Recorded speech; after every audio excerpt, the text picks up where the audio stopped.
karena manajemen keuangan lanjutan yang hari ini bakal kita bahas sama-sama itu aku based on based on lab gitu ya. Jadi nanti teman-teman ini dengan adanya ikut mentoring MKL ini bisa ngebantu lab manajemen keuangan lanjutan. Sebenarnya untuk MKL sendiri nggak jauh beda sama lab MKL, cuman ada beberapa perhitungan mungkin yang komponennya beda gitu ya.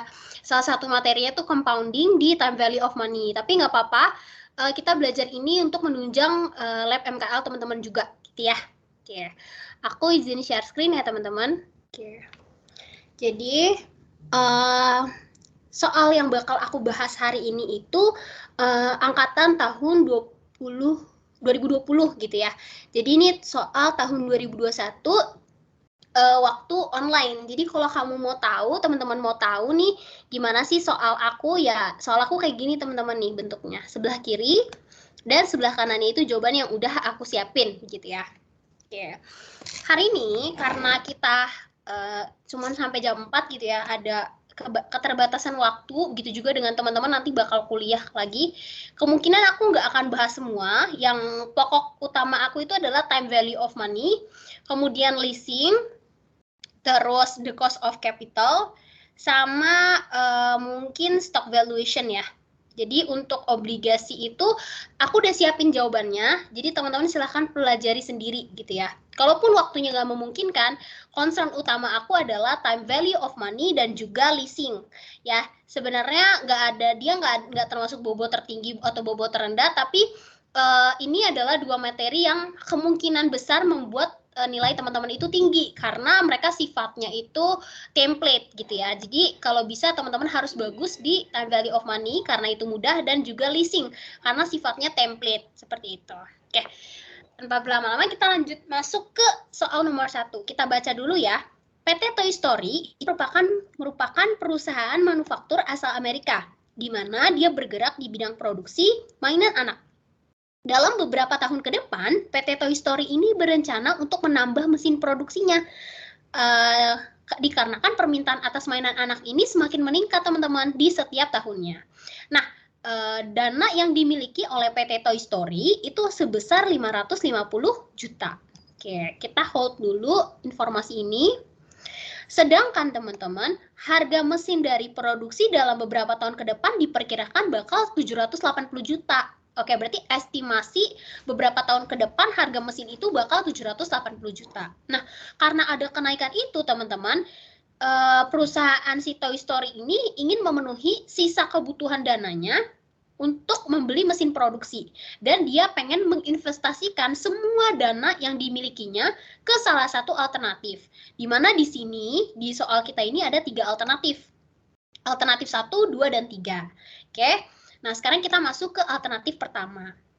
Tadi ingat dananya itu adalah kebutuhan dananya itu adalah dana yang dimiliki oleh PT Toy Story adalah 550 juta. Artinya kita bisa asumsikan bahwa cash flow-nya yang dimiliki oleh PT Toy Story adalah 550 juta. Ingat, cash flow 550 juta. Kemudian masuk ke alternatif 1.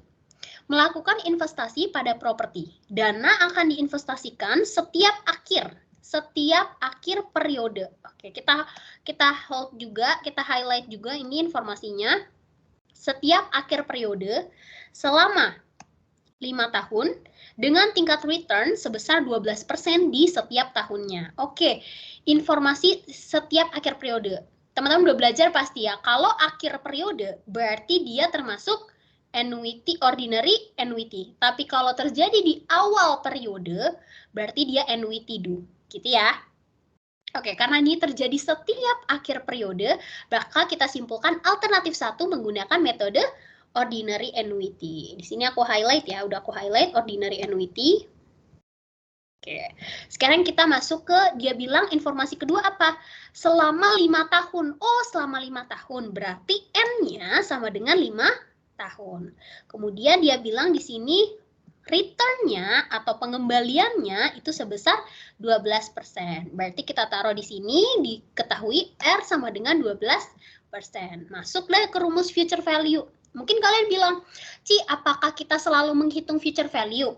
Gini teman-teman, kalau kita tujuan dari perusahaan si PT Toy Story ini ingin menginvestasikan dana, sudah pasti menggunakan rumus future value. Karena investasi itu kan kita berharap return. Return itu kan kita dapat nanti.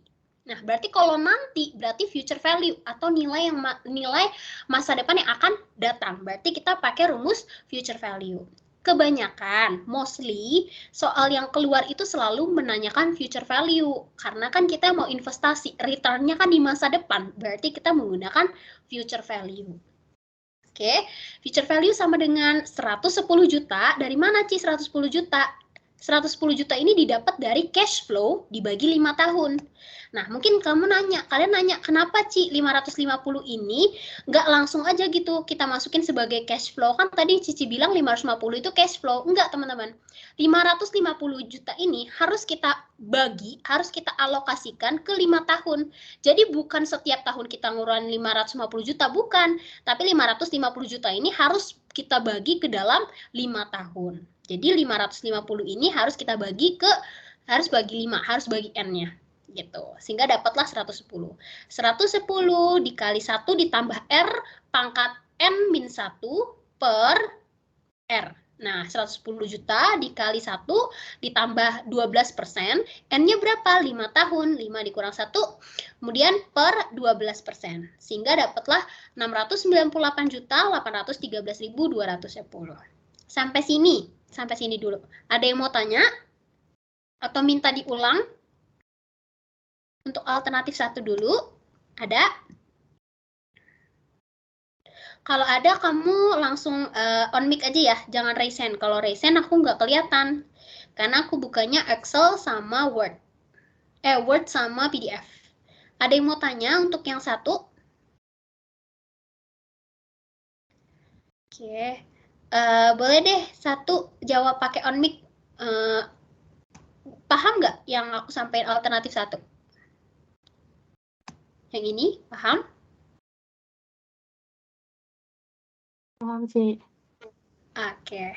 Boleh, nanti ke depannya aku boleh minta respon yang lain juga ya. Tapi kalau yang tadi mau respon lagi juga nggak apa-apa. Oke. Selanjutnya, kita masuk ke alternatif 2. Berarti alternatif 1 selesai ya. Oke, tuntas. Alternatif 2 sekarang. Melakukan investasi pada reksadana dan saham. Dengan proporsi investasi untuk reksadana dan saham itu adalah 3:2. Oh, jadi alternatif 2 ini dibagi jadi 2, teman-teman. Ada yang diinvest ke reksadana atau mutual fund, dan ada juga yang ke stok atau saham. Nah, di proporsinya untuk reksadana itu 3, dan untuk saham itu 2. Kemudian dia bilang investasi pada awal periode. Oh, investasinya terjadi pada awal periode. Ini berarti kita simpulin asumsi utamanya dia berarti NWT do. Tapi kita baca lagi, selama 5 tahun dengan tingkat return-nya itu adalah 3%, untuk reksadana itu 3% lebih rendah daripada tingkat return saham yang return saham sebesar 9%. Oh, kalau return sahamnya itu 9, kalau reksadana itu 3 lebih rendah, berarti 9 dikurang 3. Aku ulangin. Tingkat return itu kan 9, sementara tingkat return dari reksadana itu kan lebih rendah 3% dari return saham, berarti 9 dikurang 3. Kalau misalnya lebih tinggi, berarti 9 tambah 3, 12 gitu ya. Kemudian per tahunnya. Dalam hal ini, kupon interest dan dividen akan dibayarkan sebanyak 2 kali. Oh, sebanyak 2 kali. Kalau 2 kali berarti dia bukan NWT do.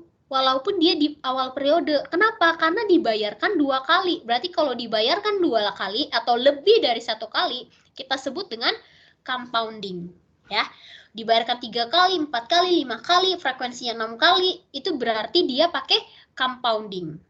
Gitu. Jadi jangan terjebak nih, jangan mentang-mentang oh ini tulisannya awal periode berarti kita pakai rumus ordinary do, NWT do, salah.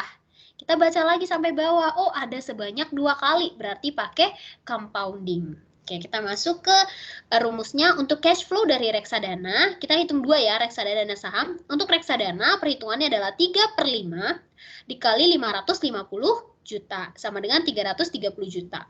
Kemudian cash flow untuk saham itu 2/5 dikali 550 juta. Nah, 5 ini dari mana, Ci? 5 itu adalah penjumlahan dari perbandingan 3 ditambah 2. Karena dia reksadana 3, berarti 3/5. Kalau saham 2/5. Kemudian dikali 550. Mungkin teman-teman nanya, kenapa nggak dikali 110 juta, Ci? Jawabannya adalah 550 juta ini itu merupakan maksudnya 550 juta ini adalah total dari reksadana dan saham. Jadi, kalau kita tulis di sini 110, ini 110 tambah 110 kan masih 220. Sementara dananya itu 550 juta dan harus kita habiskan. Jadi 550 juta ini nggak perlu kita bagi 5. Karena nanti ujungnya pun 330 ini dan ditambah 220 ini akan hasilnya 550. Nanti teman-teman di ujian UTS nanti, UTS nanti, itu misalnya ada 3 nih, ada 3 saham. Reksadana, saham, sama misalnya Stockbit misalnya. Nah, jumlahnya itu harus 550 gitu. Tergantung soal ya, tergantung kebutuhan dana yang ada di soal. Misalnya kalau dana soalnya 100 ya, 3-3-nya tuh kalau dijumlah harus 100 gitu. Kemudian R, return-nya atau tingkat pengembalian dari saham itu 9%. Sementara reksadana 6% karena 3% lebih rendah. Kemudian frekuensi. Di sini M itu adalah frekuensi. Frekuensi itu sebanyak 2 kali. Di sini ada di soal ya. Nah, kalau dibayarkan 2 kali berarti pakai rumus compounding. Kita hitung future value dari alternatif 2. Oh ya, teman-teman, kalau compounding itu tidak ada perhitungan present value. Tapi di mata kuliah MKL ada gitu ya. Tapi karena kita ini lab, jadi compounding itu hanya dihitung future value-nya. Oke. Reksadana itu 330 juta dikali 1 ditambah R per frekuensi, R per M, pangkat M dikali N. Mama dikali Nana, ya. M dikali N. M itu adalah frekuensi dan N itu adalah jumlah tahun. 1 ditambah 6/2, pangkat. Nah, untuk reksadana itu berarti totalnya dari 443 ditambah dengan 341. Nah, 785 hasilnya. Kalau kita compare nih, yang satu kan hasilnya 698. Yang satu lagi hasilnya 785. Nah, kira-kira teman-teman pilih yang satu apa yang 2? Kira-kira kalau 698 sama 78 berapa tuh tadi? 785. Kira-kira mana yang dipilih? Yang dipilih itu adalah yang nomor 2 ya, kalau dibandingin sama yang nomor 1. Kenapa? Karena dia punya return itu lebih besar daripada yang nomor 1, alternatif 1. Gitu. Tapi kita bandingin dulu nih sama yang ketiga. Kira-kira yang ketiga lebih tinggi nggak ya dari yang nomor 2? Terus dia pakai metode apa nih? Yang pertama, kita baca dulu soalnya. Mendepositokan seluruh dana yang dimiliki Woody Bank setiap awal tahun dengan tingkat return sebesar 4% per tahun. Arus kas di setiap tahunnya dapat dilihat di tabel di bawah ini. Oh, arus kasnya itu 80 juta, 120, 50, sama ini tanda tanya, sama ini. Nah, kita lihat dulu sama yang tersedia 80, 120, sama 50. Nah, kita lihat nih, ini kan mereka cash flow-nya tuh nggak stabil ya. Kan biasanya kalau cash flow itu 5 juta terus setiap tahunnya. Tapi ini berubah-berubah nih, ada 80, 120, sama 50. Berarti kita bisa asumsikan dia mix stream, gitu ya. Karena total cash flow yang disetorkan itu berbeda-beda, seperti itu. Nah, sekarang kita cari dulu nih, tahun kedua sama tahun ketiga, berapa sih, gitu ya. Tadi kan total keseluruhan dana berapa? 550 juta. Dana yang dimiliki oleh Toy Story. Nah, berarti kita tinggal kurangin aja. 550 dikurang 80, dikurang 120, dan dikurang 50. Dapatlah hasilnya untuk 2 sama 3. Jadi total 2 sama 3 ini kita dapat. Hasilnya aku udah hitung sama dengan 300 juta ya. 300 juta. Tapi 300 juta ini teman-teman, itu adalah hasil dari tahun kedua ditambah tahun ketiga. Nah, sekarang kita cari tahun kedua berapa, tahun ketiga berapa dari 300 juta itu. Berarti caranya 300 juta dikali 1/3. 1/3 dari total cash flow. 300 dikali 1/3 sama dengan 100 juta. Nah, berarti untuk tahun kedua itu adalah 100 juta. Tadi kan total tahun kedua sama tahun ketiga kan 300. Nah, berarti kalau yang dua udah ketahuan 100, berarti yang ini tinggal 200. Berarti untuk tahun ketiga 300 juta dikurang 100 juta yang di sini sama dengan 200 juta. Oke. Tuh ya. Sampai sini dulu. Ada yang mau tanya?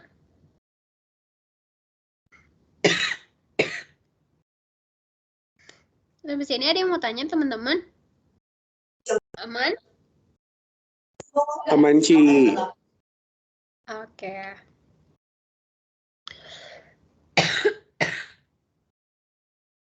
Aku lanjut ya. Sorry. Aku lanjut. Kita lanjut ke yang return. Sorry. Di sini dikasih tahu returnnya 4%, terus jumlah tahunnya 5 gitu ya. Nah, sekarang kita hitung nih masing-masing dari mixstream. Nah, mixstream itu teman-teman ada yang terjadi di awal, ada yang terjadi di akhir. Nah, karena ini terjadi di awal, berarti kita rumusnya pakai rumus mixstream awal tahun.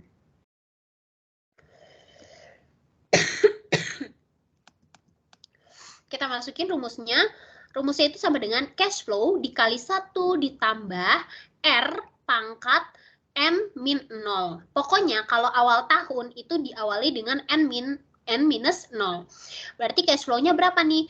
Di sini kan cash flow-nya 80 juta. Berarti kita kali 80 juta dikali 1 ditambah R-nya 4%, pangkat N dikurang 0. Hasilnya sekian. Kemudian juga yang kedua 100 juta dikali 1 ditambah N, 1 ditambah R, pangkat N min 1. Nah, yang berubah, yang komponen yang berubah hanyalah N minusnya dan juga cash flow-nya. Karena ini mix stream, berarti setiap tahunnya itu pasti cash flow-nya beda-beda. Tapi ada nggak sih, Ci? Misalnya gini, tahun pertama 80, tahun kedua 80, tahun ketiga 80, tahun keempat 80, tahun kelima 90 misalnya. Itu termasuk mixstream apa enggak? Termasuk ya teman-teman, karena dia di akhirnya, di akhir periodenya itu dia berbeda. Jadi mixstream itu bukan karena oh ini kebanyakan rata-rata ini sama semua berarti ya udahlah ini ordinary atau annuity, enggak. Kalau ada pun yang beda 1 aja atau beda 0,0 aja, itu tetap aja teman-teman hitungnya sebagai mixstream. Seperti itu. Kemudian kita hitung tahun ketiganya 200 juta, ya dari sini ya, tadi 200 juta dikali 1 ditambah N, R pangkat N min 2, N min 3, N min 4 gitu ya, seterusnya. Kemudian di total nih, oh hasilnya 621. Oke, kita lihat depannya. Yang alternatif 3, 621. Kemudian alternatif 2, 785. Terus alternatif 1, itu 698, 785 dan 621. Berarti keputusannya adalah kita ambil yang investasinya besar. Kenapa? Karena dia bisa menghasilkan future value yang lebih besar. Kita kan pengen ya kalau misalnya investasi itu punya return, bukan return sih, punya harapan expected yang tinggi. Oleh karena itu kita pakai alternatif 2 karena alternatif ini merupakan alternatif yang punya future value-nya itu besar. Seperti itu. Oke, nomor 1 terjawab. Ini adalah soal yang paling mudah, jadi teman-teman tolong banget jangan sampai salah. Teman-teman baca baik-baik soalnya, perhatikan setiap komponen yang diminta dan hati-hati pada alternatif kedua karena alternatif 2 biasanya langganan compounding. Tapi kalau misalnya tiba-tiba, oh bukan compounding nih, ya udah teman-teman tinggal pilih antara annuity atau annuity 2 atau ordinary annuity, gitu ya. Biasanya alternatif ketiga itu selalu mixstream biasanya, kalau belum berubah ya soalnya. Gitu. Jadi teman-teman hati-hati, perhatikan soalnya baik-baik. Harus patut curiga nih, kalau misalnya yang nomor 2 ini, kayaknya ini bukan ordinary deh, ini kayaknya bukan annuity 2 deh. Teman-teman harus curiga, ada nggak frekuensinya? Kalau ada, itu berarti compounding. Gitu. Oke, nomor 1, dari alternatif 1 sampai alternatif 3 ada yang mau ditanya? Atau minta diulang? Boleh? Aman, Ci. Oke, kalau misalnya nih, Ci, boleh minta ulang nggak? Aku nggak ngerti gitu. Silakan aja teman-teman, itu hak dari teman-teman untuk dapat informasi dari aku. Ya, tanyain aja aku sampai capek. Nggak apa-apa. Ya, yang penting teman-teman paham dan nanti UTS-nya bagus. Oke? Oke, sekarang kita masuk ke soal nomor 5 ya. Karena ini kan sifatnya template, jadi aku nggak pengen teman-teman salah. Ini yang template, jadi gitu, jangan sampai salah. Oh iya teman-teman, aku kan dulu semester kemarin kan asdos ya, dan aku tahu banget bagaimana penilaian asisten dosen terhadap anak-anaknya. Nah, misalnya amit-amit teman-teman udah buntu banget, udah kayak wah udah nggak tahu nih jawabannya apa, udah kayak lupa duar gitu, bentar lagi 5 menit lagi selesai. Minimal teman-teman menuliskan soal, 1, teman-teman menuliskan soal, 2, teman-teman memasukkan rumus. Even teman-teman lupa, misalnya even salah gitu ya, salah rumusnya, nggak apa-apa, masukin aja rumusnya, karena itu bisa jadi komponen penilaian. Selanjutnya, kayak misalnya tabel-tabel gini nih, tabel-tabel kayak gini itu punya poin teman-teman, masing-masing poinnya itu 0,5, dan aku mengerti banget, apapun yang teman-teman tulis itu sangat-sangat kami hargai. Jadi tolong teman-teman isi apapun yang teman-teman tahu, jangan kayak oke nomor 2 aku nggak tahu, kosong aja, jangan. Minimal teman-teman tulis yang diketahui, atau misalnya rumus diketahui boleh, rumus boleh, template apalagi. Kayak template ini leasing teman-teman, waduh udah mentok banget nih waktunya. Minimal teman-teman tulis ininya nih, end of year, loan payment, ininya ditulis. Walaupun angkanya tuh nanti bakal ada yang kosong, ada yang ini gitu. Aku sangat-sangat mengerti dan aku sangat mengapresiasi dulu murid-murid aku, karena mereka mau mengisi, atau mereka mau, minimal mereka mau buat tulis soal atau bikin template. Jadi tolong jangan dikosongin sama sekali, kayak kosong plong-plong gitu, jangan. Tapi jangan juga teman-teman isinya tulis soal semuanya, ya enggak lah, itu pasti penilaiannya beda. Gitu ya. Aku sangat-sangat concern di nomor 1, yaitu time value of money, dan juga nomor 5, leasing, karena itu punya bobot penilaian yang maksudnya punya potensi teman-teman dapat nilai bagus gitu. Oke, kita lanjut ke nomor 5 ya.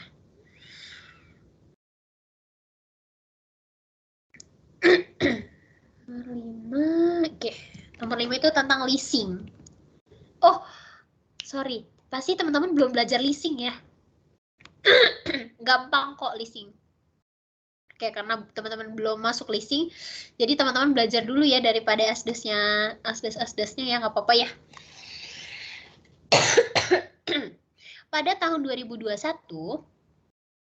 sorry ini bacanya susah banget, CRN Coffee ini, ya oke, kita namainnya Crown Coffee aja, Crown Coffee, memutuskan untuk menambah mesin, di mana produksinya itu sebanyak 2 buah. Oh, mesinnya itu 2 ya teman-teman.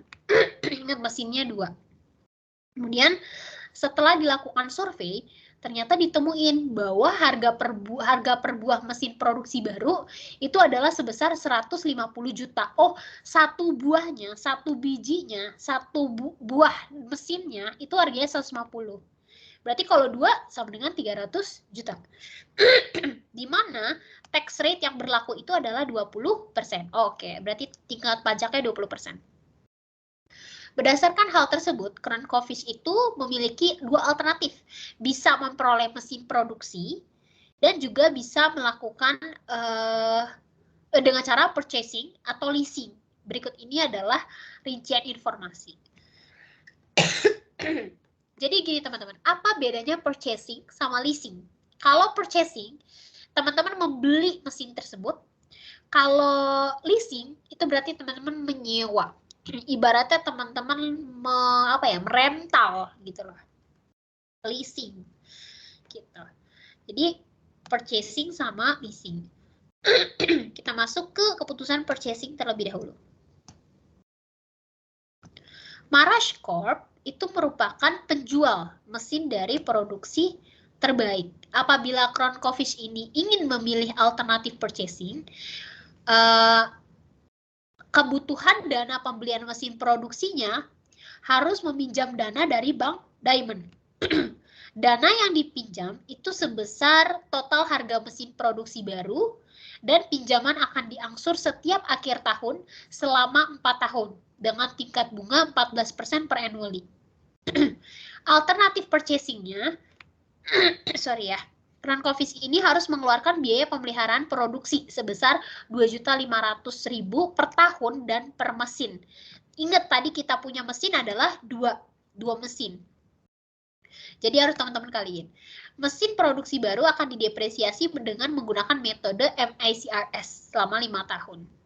Kemudian kalau leasing, Buma Corp dapat menyewa mesin produksinya ke Cronkoffice Inc. dengan uang sewanya 30 juta per mesin. Kalau 30 juta per mesin berarti harus kita kali 2 karena kita punya 2 mesin. Uang sewa itu akan dibayar setiap tahun selama 4 tahun. Alternatif leasingnya, biaya pemeliharaannya akan ditanggung oleh Buma Corp di mana nilainya sebesar 1.500.000 per semester per mesin. Oke, per semester per mesin. Setelah masa sewa berakhir, Cronkoffice ini dapat membeli mesin produksi yang disewanya dari Buma Corp dengan harga 2 juta per mesin. Oke, sekarang apa nih yang diminta? Yang diminta adalah apabila cost of debt after tax dari Inch itu adalah sebesar Cronkoffice ini sebesar 5%, berarti hitunglah PV of cash flow untuk masing-masing alternatif. Oh, berarti kita yang ditanya itu adalah cost of debt after tax. Oke. Nah, sekarang kita cari dulu loan payment atau pembayaran pinjaman apabila kita purchase. Rumusnya itu adalah cash flow. Cash flow di sini itu adalah nih, harganya mesin itu kan 150 juta ya teman-teman tadi. Mana ya? Nih, harga per mesinnya itu adalah 150 juta. Karena kita punya 2 mesin, karena kita punya 2 buah mesin, berarti 150 juta itu kita kali dengan 2. 150 kali 2 sama dengan 300. Di sini aku tulis 300 ya. Kemudian dibagi 1 min, 1 per, 1 ditambah persentase R-nya. R di sini itu ini ya, tingkat bunganya. Tingkat bunganya 14%, dipangkat 4. 4 ini adalah M-nya atau jumlah tahunnya. Nah, di sini kan dia bilang selama 4 tahun. Berarti 1 min 1 per 1 ditambah R, return-nya yaitu 14%, dan M-nya itu adalah 4 per 14. Sehingga loan payment atau loan payment apabila purchasing atau total pinjaman pada saat purchasing itu adalah 102 juta sekian. Aku lupa hapus ini. 102 juta 961.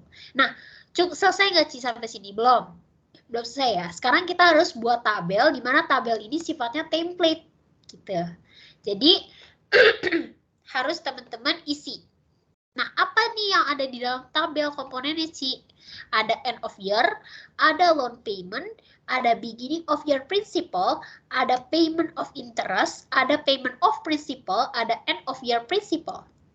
Nah, masing-masing dari sini teman-teman semua ini sifatnya terus begini. Jadi, untuk menghitung interest and principal komponen, itu akan selalu begini nih, ngitungnya. Cara rumusnya tuh akan selalu kayak gini. Tabelnya akan selalu kayak gini, ya. Nah, karena ini M-nya adalah 4, berarti end of year-nya itu adalah 1, 2, 3, dan 4. Kalau di sini 5 tahun berapa, Ci? Ya berarti 1 sampai 5. Terus kita berlanjut ke tabel yang ini, loan payment. Loan payment itu dari mana, Ci, angkanya? Kok sama semua? Angka loan payment kita dapat dari ini, yang tadi kita hitung. Sorry, nih. 102 juta ini, ya. Jadi langkah pertama ngapain, Ci? Kita hitung dulu loan payment-nya. Yang kedua, kita buat tabel seperti ini, baru kita isi tabelnya. Nah, Ci, kalau loan payment dari tahun pertama sampai tahun keempat apa selalu sama, Ci? Iya, akan selalu angkanya sama. Kalau di atas pada saat kita menghitung loan payment-nya adalah 200 juta, berarti loan payment dari tahun pertama sampai tahun keempat 200 juta, gitu ya. Loan payment itu akan selalu sama dari tahun pertama sampai tahun terakhir. Oke, sampai sini dulu. Sampai end of year sama loan payment dan perhitungan loan payment ini ada yang mau tanya? Atau minta diulang?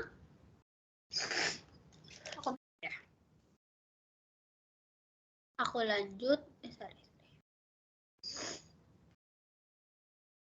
Kita ke, mungkin teman-teman bingung kayak, Ci, apa sih Ci? Aku belum belajar ini. Ya nggak apa-apa kalau belum belajar. Nanti sebelum besok kelas, teman-teman dengerin lagi nih, apa namanya, videonya. Jadi teman-teman bisa menyerap asdosnya dengan baik. Kayak gitu. Beginning of your principle. Nah, beginning of your principle itu kita dapat dari mana, Ci? Kita dapat dari sini. Dia punya beginning of year principle itu kan 300 juta. Kita dapat angkanya itu dari sini 100 nih. 300 juta ini kita dapat dari sini, teman-teman. Nih. Di loan payment ini yang 300 juta ini kan kita punya mesin kan 150 kan, 150 juta, di mana itu untuk satu mesin. Berarti kalau untuk dua mesin berarti kita butuh 300 juta. 150 juta dikali dengan dua mesin sama dengan 300 juta. Kemudian payment of interest-nya bagaimana sih? Payment of interest-nya itu kita dapetin dari bunga, ya. Bunganya ini kita kali dengan beginning of your principal. Berarti 14% kita kali dengan 300 juta. Gitu. Selanjutnya, untuk payment of principal, ini dapat angkanya dari mana, Ci? Di sini aku sudah tulis ya, selalu aku tulis caranya. Loan payment dikurang dengan payment of interest. Berarti 102 juta sekian dikurang dengan 42 juta. Gitu. Kemudian end of year principal. End of year principal dari mana, Ci? Dari langkah kedua dikurang langkah keempat, yaitu beginning of year principal dikurang dengan payment of principal. 300 juta dikurang 60 juta. Karena ini end of year-nya 239 juta sekian, end of year di sini menjadi beginning di tahun berikutnya, yaitu di tahun kedua. Aku ulang. End of year ini dapetnya dari mana, Ci? Dari beginning of year principal, yaitu 300 juta, dikurangi dengan payment of principal, langkah keempat, dapat 239 juta. Karena ending sama dengan beginning di tahun berikutnya, maka 239 juta itu menjadi beginning di tahun berikutnya, yaitu 239 juta di beginning of year principal tahun kedua. Gitu. Sekarang kita udah tahu nih berarti beginningnya 239 juta sekian. Dapatnya dari mana, Ci? Dari ending di tahun sebelumnya. Gitu. Kemudian payment of interest-nya gimana? Payment of interest ya berarti 14% dikali dengan 239 sekian.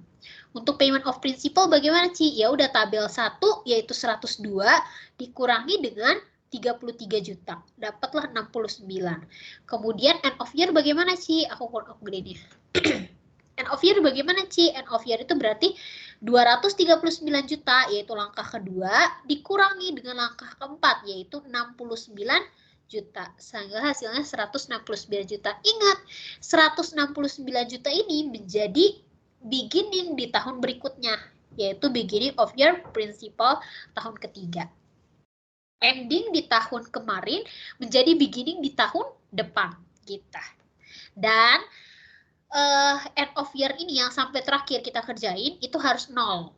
Kalau dulu aku waktu ngoreksi, kalau 1 boleh, minus 1 boleh.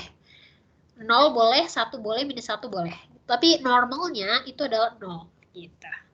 Sampai sini, ada yang mau tanya?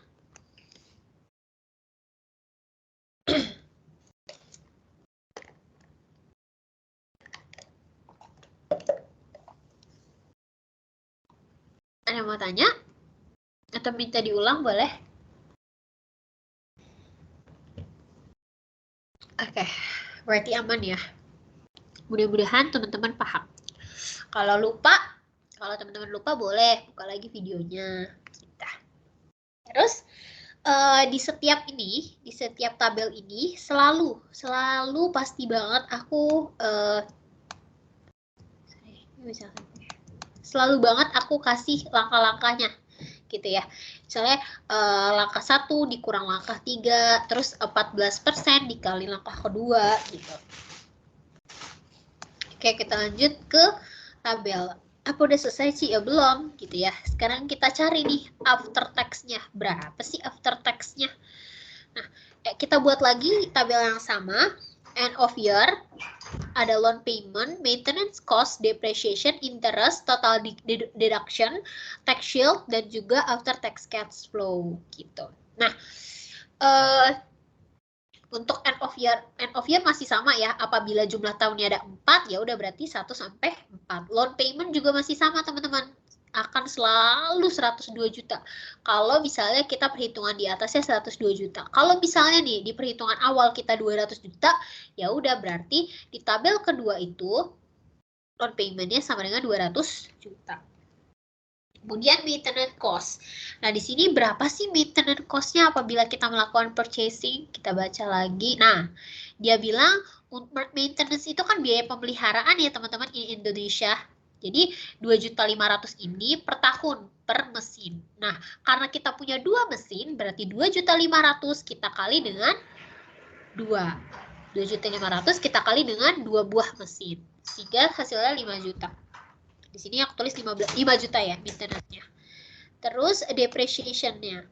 Nah, untuk depreciation-nya itu setiap tahun itu akan beda-beda, di mana kita menggunakan MACRS ya, MACRS. Kita lihat dulu. Berarti depreciation itu kita dapetin dari 60 juta depresiasinya.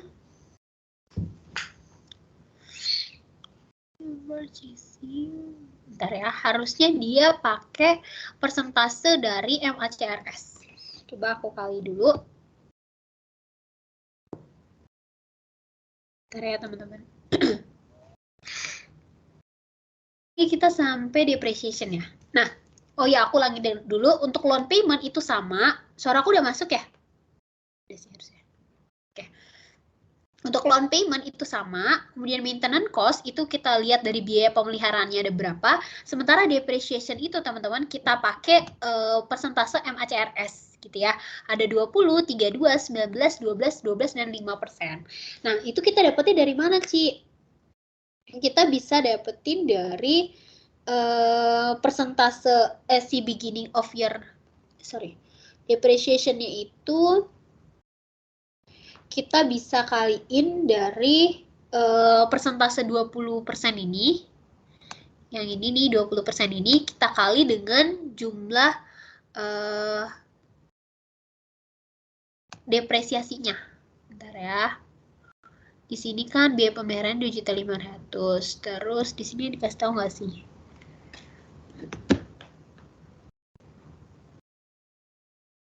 Depreciation 48 juta. 48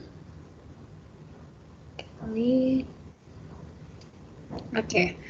Berarti 60 juta. Ini kan biayanya 60 juta ya. Ini dengan uang sewa sebesar 30 juta per mesin. Di sini nggak dikasih tahu ya berapa jumlah depresiasi awalnya.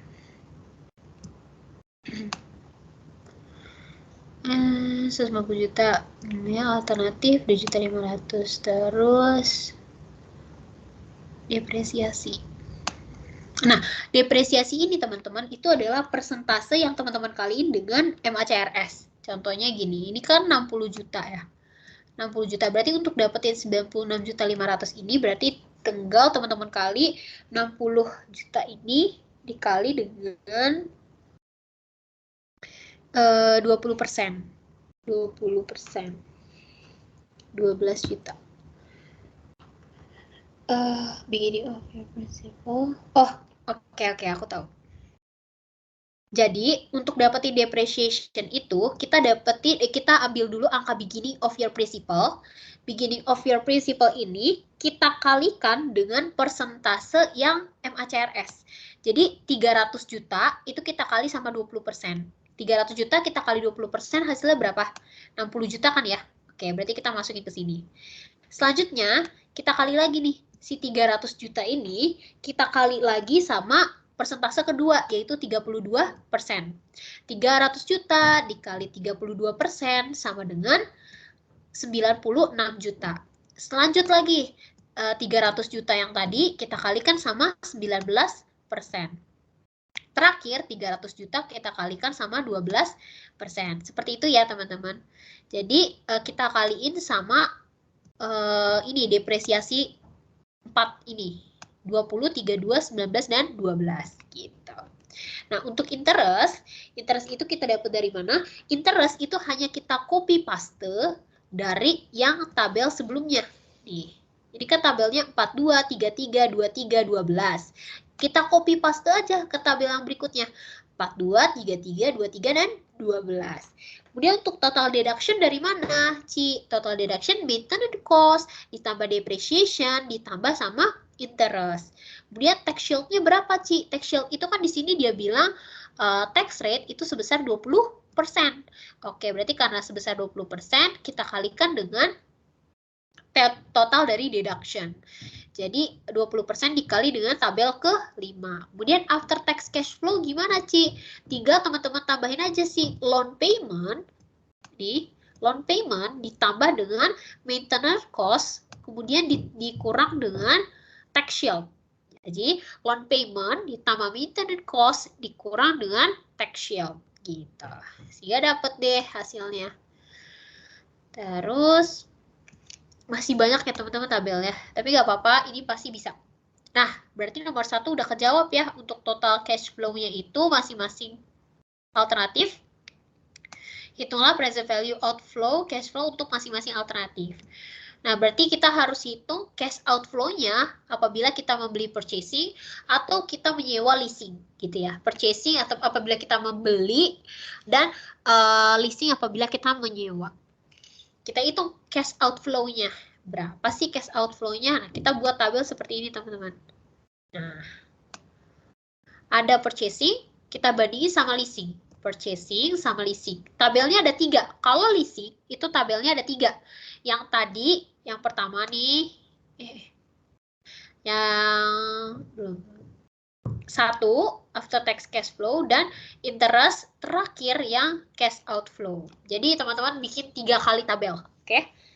End of year-nya berapa? Ya masih sama, 1 sampai 4. After tax cash outflow-nya itu dari mana? Teman-teman tinggal comot aja dari perhitungan sebelumnya nih.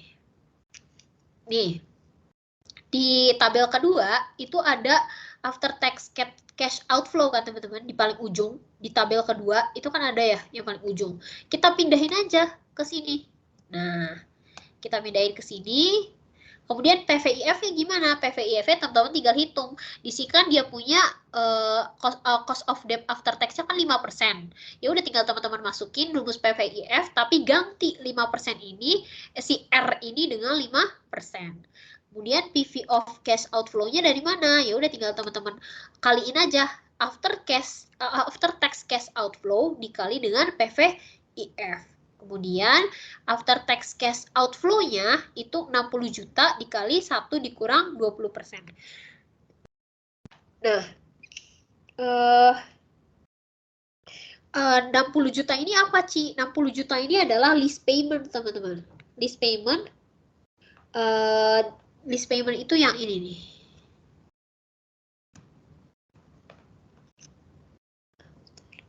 Itu. Lease payment.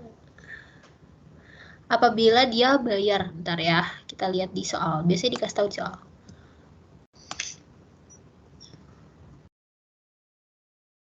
Nah, uang sewa nih ya, uang sewanya itu dia bilang tahunannya sebesar 30 juta per mesin. Nah, karena kita 2 mesin, berarti 30 dikali 2. sama dengan 60 juta. Berarti itu adalah lease payment.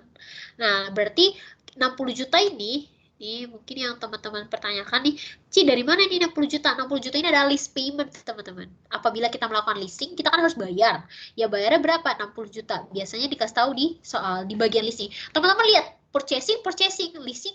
Ini kan purchasing. Ya udah teman-teman fokusnya yang poin alternatif purchasing aja. Kalau leasing ya berarti teman-teman fokusnya ke sini. Lihat purchasing, leasing sama leasing. Jadi jangan digabung-gabung.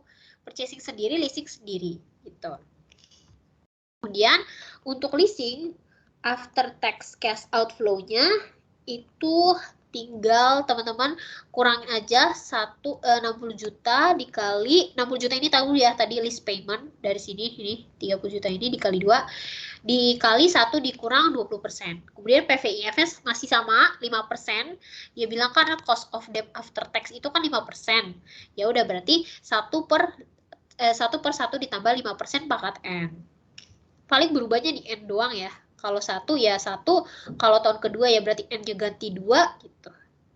Terus PV of cash outflow-nya itu langkah keempat dikali langkah kelima. After tax cash outflow dikali dengan PVIF. Sehingga hasilnya segini gitu. Terus teman-teman lihat, compare 314 sama 173, pilihnya yang mana? Kita pilih kan, kita mau beli alat kan sesuatu. Nah, kalau kita mau beli berarti kita harus pilih yang paling rendah. Berarti kita harus pilih leasing karena biaya yang kita keluarkan. Jadi gini teman-teman, purchasing sama leasing itu kan biaya yang kita keluarkan. Jadi berarti kita harus pilih yang kita ngeluarin duitnya sedikit. 314 sama 173 kita lebih sedikit ngeluarin mana? 173 kan? Ya berarti kita pilih leasing alternatifnya. Seperti itu. Sampai sini, paham? Kalau pusing, aduh Ci, pusing banget Ci. Apa-apa nanti teman-teman ulang-ulang lagi dengerin videonya, mundur lagi, nggak apa-apa. Atau kalau misalnya kamu mau chat aku, personal by chat, silahkan sampein ke aku via chat. Mudah-mudahan aku bisa bantu. Gitu. Makan ini aku pakai akun Asdos ya teman-teman. Teman-teman bisa nggak sih nyari akun aku selain Asdos? Bisa kan ya harusnya. Aku tuh jarang banget aktif di akun Asdos, jadi teman-teman boleh chat via Teams ya, via Teams yang akun aku yang normal ya. Terus kalau misalnya ketemu aku mau nanya langsung boleh, silahkan. Bisa ketemu di kantin nih, Ci Michelle gitu. Nanti aku on cam supaya teman-teman tahu muka aku yang mana. Jadi kalau misalnya mau tanyain tentang MKL, silahkan tanya ke aku personal, mau langsung, mau via chat boleh ya. Oke, selanjutnya kita bakal bahas tentang leasing udah, time value of money udah. Mungkin kita bakal stock valuation ya. Stock valuation ini susah juga lumayan, tapi gak susah-susah banget kok. Stock valuation, boleh sih stock valuation. Stock valuation atau mau obligasi terserah sih teman-teman, susahnya di mana sih atau enggak tergantung kesusahan teman-teman aja kali ya. Stock valuation boleh, cost of capital. Oke, aku minta salah satu. Kira-kira nih dari 5 yang tadi teman-teman susahnya di mana? Mungkin boleh yang cost of capital. Oke. Ujungnya jarang lagi sek ya. Oke, berarti cost of capital ya. Cost of capital. Wow, request yang sangat-sangat mantap. Oke, kita bahas cost of capital ya. Kita baca dulu soalnya. Dreamico merupakan perusahaan asal Indonesia. Dia bergerak di bidang skincare. Setelah 8 tahun berdiri, akhirnya di tahun ke depan Dreamico itu melakukan ekspansi usaha dengan membangun pabrik di Korea dan juga Jepang. Total dana yang dibutuhkan untuk membangun kedua pabrik tersebut itu sebesar 4 miliar. Di mana tax rate yang berlaku adalah 22%. Oke, total dananya kita hold dulu. Total dana 4 miliar, tax rate-nya 22%.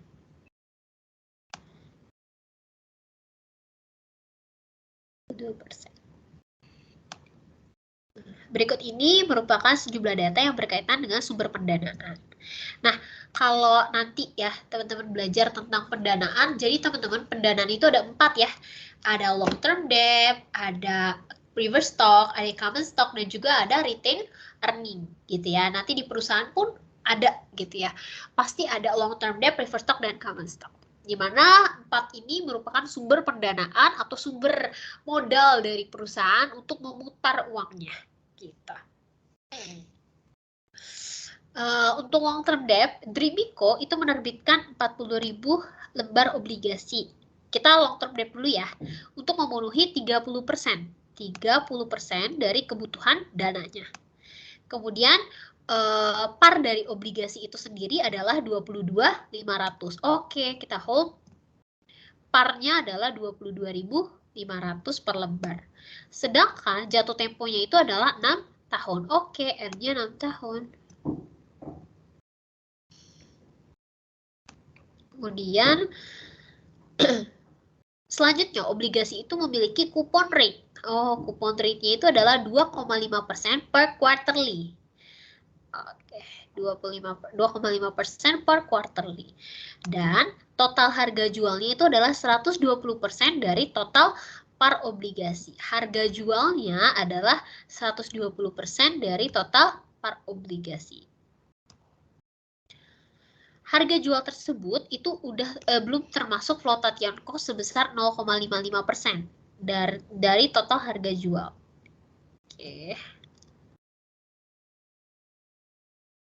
Dalam hal ini, apabila penggunaan hutang jangka panjang Drimico sudah melebihi 900 juta, maka cost of debt before tax yang baru harus menjadi 3,5 per quarterly. Oke, kita hold dulu informasi itu.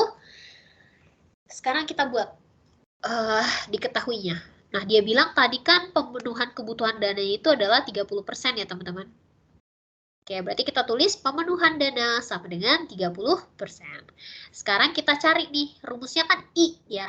I ditambah I, itu kan par dikali kupon, ditambah par, dikurang market value, dibagi N per par ditambah MV dibagi 2. Nah, sekarang kita cari dulu nih. Pemenuhan dana kan 30%. Kemudian kita cari dulu nih I-nya. I itu kan rumusnya par dikali coupon rate ya. Karena ini quarterly, ya, quarterly, berarti kita harus kali dengan 4. Berarti 2,5%, kita kali 4.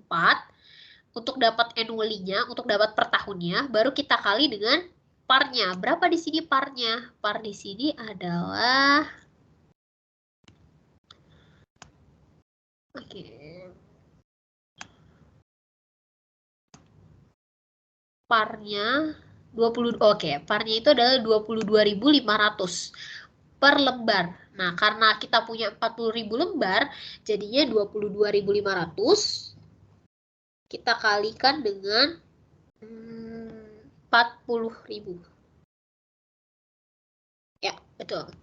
Jadi par dikali CT. Parnya itu adalah 4 kali 25%, 2,5%. Tapi kalau 2,5% ini udah annually, jangan kali 4 lagi. Ya, ini karena per quarterly jadi kali 4 dikali dengan 22,5 dikali 40.000 lembar. Jadi 900 juta ini bukan yang ini ya, bukan. Ini jangan betang-betang 900, ini 900 bukan. Dapatnya dari par dikali CT. Par yang ini CT-nya parnya itu ini, kuponnya itu 4 kali 2,5. Nah, ini kan parnya itu kan 22.500, tapi ini per lembar. Jadi harus kita kaliin lagi ke jumlahnya 40.000. Jadi 22,5 dikali 40.000 dapat 900 juta. Sama dengan 90 juta. Oke, dapat I-nya 90 juta. Sekarang kita cari berapa parnya. Ya udah, parnya tinggal 40.000 dikali 22,5 sama dengan 900 juta. Sekarang kita cari nih NP. NP itu kan net profit. Net profit itu kan rumusnya market value dikurang flotation cost, ya kan? Nah, market value-nya berapa? Flotation cost-nya berapa? Nah, kita lihat market value-nya berapa nih. Oh, dia bilang harga jual, ya. harga jualnya itu adalah 120% dari total par obligasi. Tadi kita udah cari total parnya berapa? 900 juta. Berarti 900 juta kita kali sama 120%. Dikurangin sama berapa nih flotation cost-nya? Dia bilang di sini flotation cost-nya itu sebesar 0,55 dari total harga jual, 0,55 dari sini. Misalnya di sini itu harganya, misalnya di sini 10.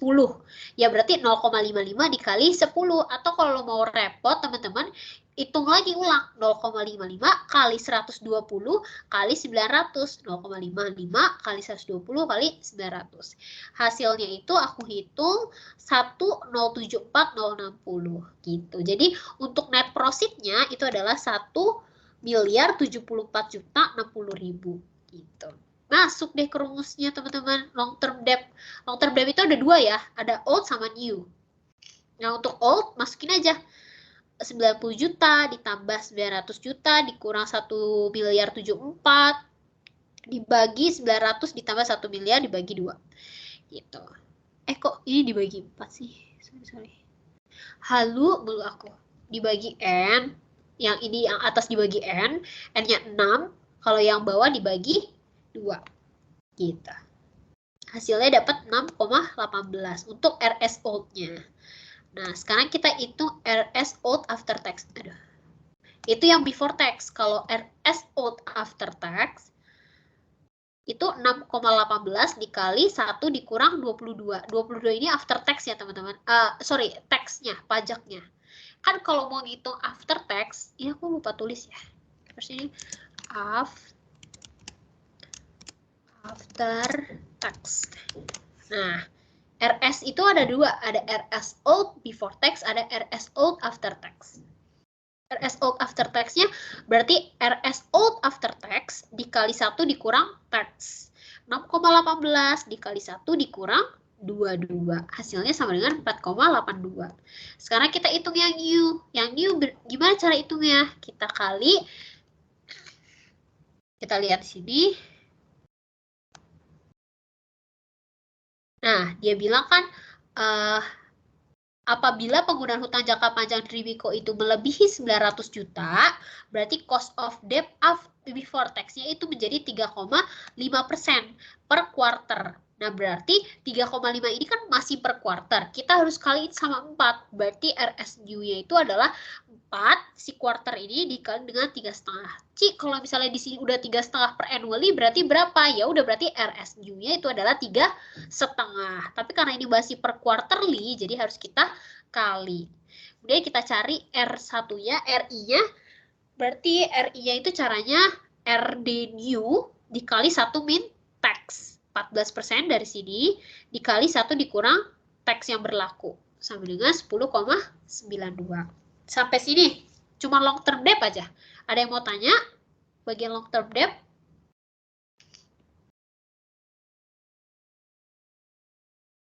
Ada yang mau tanya? Aku lanjut lagi. Kita ke preferred stock. Aku harap teman-teman paham ya. Sayang soalnya kalau teman-teman nggak paham. Kita masuk ke preferred stock. Preferred stock itu di sini Dreamiko menerbitkan 20.000 lembar preferred stock atau saham preferan untuk memenuhi beberapa persen kebutuhan dananya. Pada dasarnya, persentase kebutuhan dana itu dipenuhi oleh penerbitan saham preferan sebanyak 10% lebih rendah daripada persentase kebutuhan dana yang dapat dipenuhi oleh penerbitan obligasi. Oh iya, teman-teman, aku lupa. Mungkin teman-teman bilang gini, Ci, ini kok 30% gak dipakai? Dipakai, teman-teman. Teman-teman simpan aja dulu informasinya, nanti dipakai kok. Terakhir. Dia dipakai di akhir. Tapi jangan teman-teman asingkan ini ya. Jangan mikir ini cuma buat kejebak ya sih. Enggak. Ini sama 900 juta ini bakal dipakai kok nanti. Tapi ntar aku kasih tahu kapan dia pakai 30% ini. Nah, kalau preferred stock gimana Ci? Kebutuhan dananya? Ya dia bilang kan 10% lebih rendah daripada persentase obligasi. Obligasi punya kan 30%. Berarti kalau 10% lebih rendah, 20, 30 dikurang 10. Tulis deh di samping. Pemenuhan dana 30% dikurang 10% sama dengan 20%. Jadi untuk preferred stock dia pemenuhan dananya adalah 20%. Kapan Ci ini dipakai? Dari tadi ini nggak dipakai Ci, yang obligasi juga dipakai. Nanti aku kasih tahu kapan dipakainya. Selanjutnya kita baca soal. Par saham preferred itu sendiri itu adalah 30.000 per lembar. Oh, parnya 30.000 per lembar. Jangan lupa nanti dikali sama berapa jumlah lembarnya. Sih kan 20 ya. Udah berarti teman-teman kali 30 kali 20. Nanti tapi. Terus dan dividend rate-nya itu adalah 6% per tahun. Selain itu, oke, kita warnain aja deh biar nggak puyeng. Ya. Parnya hijau aja. 10% lebih rendah. Kita warnain juga. Dividen rate-nya dia bilang 6% per tahun. Oke. Hold dulu informasinya. Selain itu, saham preferred itu memiliki harga jual per lembarnya 10.000 lebih tinggi dari par per lembarnya. Oke. Dia punya harga katanya 10.000 lebih tinggi dari par per lembarnya. Harga apa nih? Harga jual. Oke, ntar market value-nya berarti. Harga jual tersebut itu belum termasuk flotation cost sebesar 7%. Dia punya flotation cost itu 7% dari harga jual per lembar. Oke, highlight lagi. Oke, sekarang kita masuk ke common stock. Preferred stock. Yang pertama pemenuhan dana. Pemenuhan dana tadi aku udah ajarin kenapa dia 10%. Karena dia bilang 10% lebih rendah dari obligasi. Berarti 30% dikurang 10%. Sama dengan 20. Parnya itu adalah 30.000. Kemudian DP-nya, dividennya itu 6% dikali 30.000 sama dengan 1.800. 6% dari mana? Ini dia bilang dividen rate-nya itu sebesar 6% per tahun. Kemudian NP-nya atau net profit itu market value dikurang flotation cost. Net profit-nya berapa? Ya ini 10.000 ditambah 30.000. Kenapa? Karena dia bilang market value itu 10.000 lebih tinggi dari par per lembar. Par per lembarnya berapa? Par per lembarnya kan 30.000, ya kan? Ini nih, yang ini. Ya udah berarti 10.000 lebih tinggi dari sini 30 tambah 10 sama dengan 40.000. Kemudian dikurang sama 7%. 7% ini dari mana? Dari flotation cost. Kan dia bilang belum termasuk flotation cost. Jadi kalau belum termasuk harus dikurangi. Dikurangi 7% dari harga jual per lembar. 10.000 ditambah 30.000. Mungkin kalian nanya, Ci, kenapa parnya itu nggak dikali sama per lembar? Karena yang dikali sama per lembar,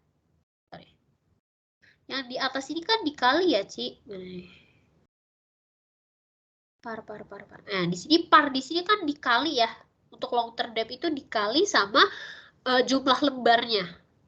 Kenapa yang di obligasi ini nggak dikali? Yang di preferred stock ini nggak dikali. Nah, soal-soal sebelumnya aku punya soal lain. Itu pun nggak dikali, teman-teman. Jadi kalau untuk preferred stock itu parnya itu nggak dikali dengan berapa lembar saham yang terbit dan beredar. Jadi aku kasih contoh mana sih cost of capital. Di problem 2, di problem 5 itu nggak ada parnya itu selalu tidak dikalikan dengan jumlah lembar saham yang beredar. After tax. Tuh, jadi parnya itu ya udah biarkan aja dia per lembar kita. Untuk preferred stock ya, parnya itu dia biarkan aja per lembar. Nggak usah dikali sama jumlah lembarnya. Oke, terus dapat deh untuk R preferred stock-nya adalah 1.800 dibagi 37.200. Dapat dari mana? Ini 1.800. 37.200 dari sini. Gitu. Nah, kalau preferred stock itu cuma satu ya. Oke, next kita ke common stock. Dreamico itu akan memenuhi sisa kebutuhan dananya melalui penerbitan 75.000 lembar saham. Lembar saham biasa atau common stock. Harga wajar saham itu adalah 29.093 per lembar. Ini biru udah. Lalu,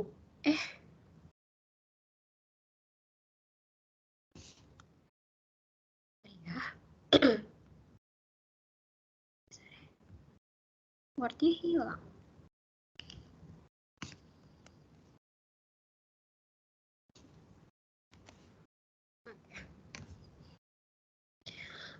Common stock deh.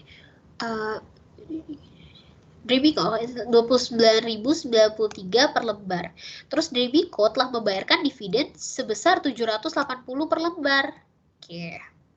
Kita highlight. Kepada para pemegang saham.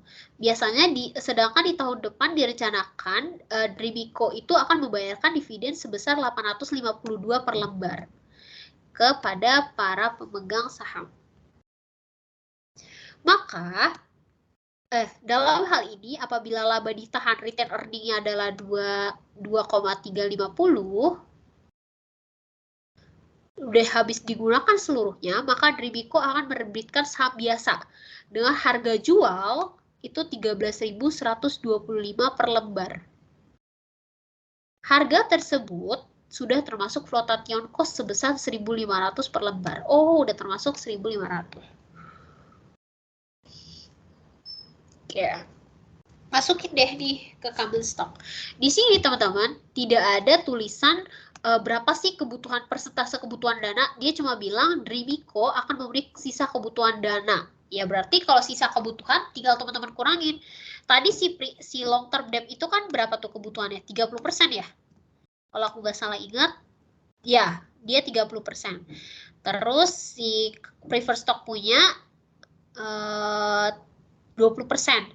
Common stock tinggal teman-teman kurang aja 100%, dikurang si long term debt 30%, dikurang sama si preferred stock 20%. Sama dengan 50%. Selanjutnya kita hitung nih 852 ini apa nih teman-teman? 852 ini merupakan dividen yang akan dibayarkan oleh Drebico kepada pemegang saham, yaitu 852 per lembar. Nah, sekarang kita kan pengen tahu nih berapa sih growth-nya, pertumbuhannya. Kan kalau kita mau hitung common stock itu kan kita butuh data growth ya. Dimana rumus dari si common stock ini kan D1 per panel ditambah growth. Tapi di sini dari tadi nggak ada tuh sebut-sebut growth. Nah, sekarang kita cari. Tapi kita udah dapet nih. Si R-nya tuh kita udah dapet. Kita udah dapet, makanya kita tinggal cari. 852 teman-teman bagi 780 kali 1 ditambah growth. 1 ditambah growth berarti 1,09 dibagi sama 1. Harusnya gitu ya. Atau 1 dibagi 1,109. Oke, kita coba ya. 1 dibagi 1,09.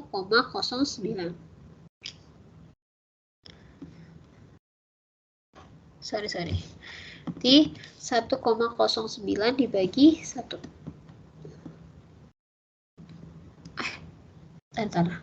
Kok aku halu sih? 1 ditambah growth berarti growth sama dengan 1 dikurang 1,09. 1,09 dikurang 1 sama dengan growth. Nah, berarti growth-nya itu adalah 9% atau 0,09. Dapatnya dari mana? 1,09 dikurang 1. Nah, growth-nya udah dapat di 9%. Berarti kita bisa hitung nih. D1-nya berapa? 852. Panelnya itu adalah 29.093. Dari mana? Dari sini.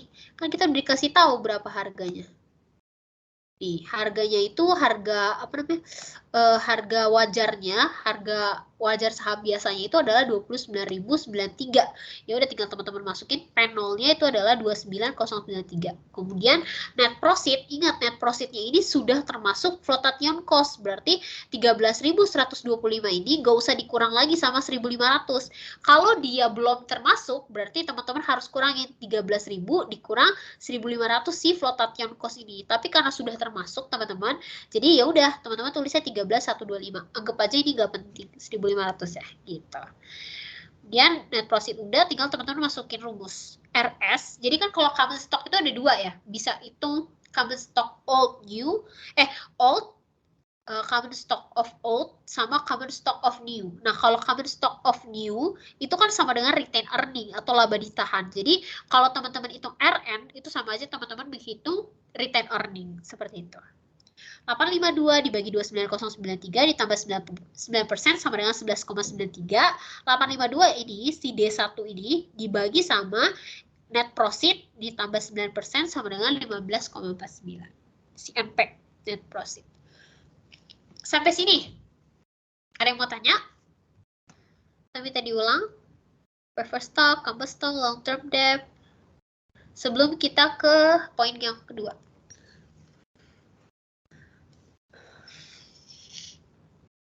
Oke, paham ya? Kalau paham berarti kita bisa Lego, lanjut. Oke, kita hitung breakpoint. Breakpoint itu rumusnya adalah amount of fund dibagi weighting. Ya, amount of fund dibagi weighting, bobot. Gitu ya. Amount of fund itu adalah dana yang dibutuhkan, kebutuhan dananya dibagi dengan bobotnya. Nah, bobot ini apa, Ci? Yang tadi aku jelasin, yang pemenuhan dana. Di sini kan ada pemenuhan dana ya, sebanyak 30%. Nah, ini baru teman-teman pakai di perhitungan BEP. Itu atau breakpoint. Long term debt-nya berapa? 900 juta. Dari mana, Ci? 900 juta. Dari sini. Nih. 900 juta. 900 juta dibagi 30%. 30% itu dari mana, Ci? Ini loh kebutuhan dana yang tadi kita hitung. Kemudian common stock. Common stock itu kita dapat dari mana, Ci? Dari sini. 2350 ini dalam laba ditahan. Laba ditahannya kan sebesar 2350. Berarti 2350 ini kita bagi dengan persentase kebutuhan dana. Persentase kebutuhan dana berapa nih kalau untuk common stock? Common stock itu tadi ini 50%. Gitu. Jadi tinggal kita bagi deh, dapat deh breakpoint-nya. Sampai sini, sampai poin 2 ada yang mau ditanya atau minta diulang?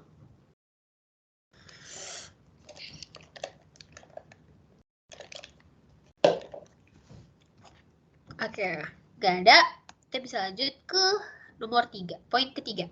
Nah, ini kita bikin WACC schedule. Oke, WACC schedule ini, aku gedein aja. Nah, WACC schedule ini teman-teman, dapetnya dari mana? Itu akan selalu kayak gini kah, Ci? Gitu ya. Source of new financing, itu bisa kita dapat dari long term debt, preferred stock, dan juga common stock. Bentuk tabelnya juga akan seperti ini, weighting, cost, dan WACC. Cuman isinya itu persentasenya beda-beda. Kalau weighting yang 30% ini dapat dari mana, Ci? Ya tadi aku kebutuhan dana aku bilang. Nih. Nah, pemenuhan dana kan untuk long term debt 30%. Ya udah, pindahin aja 30% ke sini. Nah, untuk preferred stock itu 20%. Dari mana? Dari sini. Nih, 20%. Makanya aku bilang kalau ada informasi di hold dulu. Jangan langsung, ini gak dipakai, ini gak dipakai. Gitu, jangan. Kemudian common stock itu 50. Dari 100 dikurang 30 kurang 20 sama dengan 50. Kemudian cost. Cost di sini itu sorry banget ya teman-teman, aku lagi pilek soalnya. Costnya itu kita dapetin dari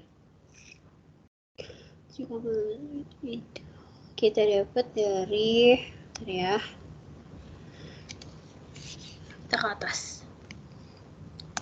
new, harusnya yang new sih. 7,89. Sorry. Nah, di sini cost-nya itu kita dapetin dari long term debt yang new. Ingat, tadi kan kita menghitung debt itu ada dua. Ada long term debt old, ada yang new. Nah, kita pakai yang new, teman-teman. Nih, yang new itu kan old after tax. Kok new sih? Old after tax, old after tax. Kita pakainya old after tax yaitu 4,82. Nah, untuk yang WACC itu kita dapetin dari weighting si 30% ini kita kali sama 4,82 sehingga dapatlah WACC. 30% kali 4,82 sama dengan 1,85. Gitu. Coba kita kali dulu ya. 30% dikali 4,82. Oke, betul ya. 30% dikali 4,82. Nah, sekarang preferred stock, Ci. Preferred stock itu kan weighting-nya udah tahu lah ya dari mana 20% yang dari kebutuhan dana tadi. Cost-nya dari mana, Ci? Cost-nya kita lihat. Untuk preferred stock itu kita pakai yang ini. Karena preferred stock itu kan gak ada old, gak ada new, ya kan? Berarti kita pakainya ya udah preferred stock itu 4,84 gitu. Terus WACC dari mana, Ci? 20% dikali weighting-nya dikali cost-nya. 20% dikali 4,84. Terus untuk common stock, cost-nya dari mana sih? Ya, kita lihat nih, common stock tuh kan ada dua ya. Kita pakai yang RS. Ada RS kan, ada RS, ada RN. RS ini untuk yang common stock old, sama RN ini common stock new. Nah, berarti kita pakai yang old.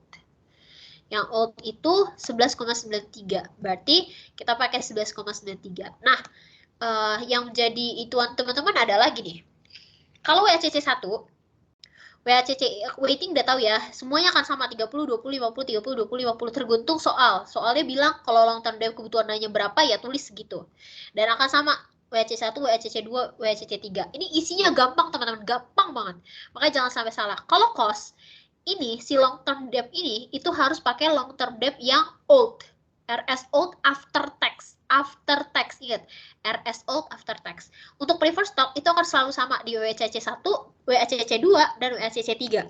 Ya, karena si preferred stock ini gak ada old, gak ada new, gak ada 1, gak ada 2, gak ada. Jadi preferred stock kan cuma 1. Ya udah, masukin aja 4,84. Terus common stock itu untuk common stock yang pertama sama yang kedua, WACC 1 dan WACC 2 itu pakai common stock yang old. Yang RS. Sementara kalau WACC 3 kita pakai yang RN. Paham? Aku ulangin. Untuk long term debt ini yang WACC 1, long term debt-nya pakai RS yang old after tax. Sementara WACC 2 dan WACC 3 kita pakai yang WACC itu yang pakai RS new, long term yang new tapi yang after juga, after tax. Ini after tax tapi yang ini old, yang ini new. Kalau preferred stock itu selalu sama, WACC 1 4,84, WACC 2 4,84 dan WACC 3 4,84. Common stock itu yang satu dan yang kedua, WACC 1 dan WACC 2 itu dapatnya dari RS atau common stock old. Sementara WACC 3 common stock new. Nah, untuk dapetin WACC tinggal kali aja weighting dengan cost-nya. Weighting cost kali dapat WACC. Paham? Juga kan nanti pembahasan bakal aku upload di file Teams. Jadi teman-teman tenang aja, bisa buka lagi. Sama ini juga kan di record ya sama si Almaida. Jadi bisa teman-teman baca dengerin lagi.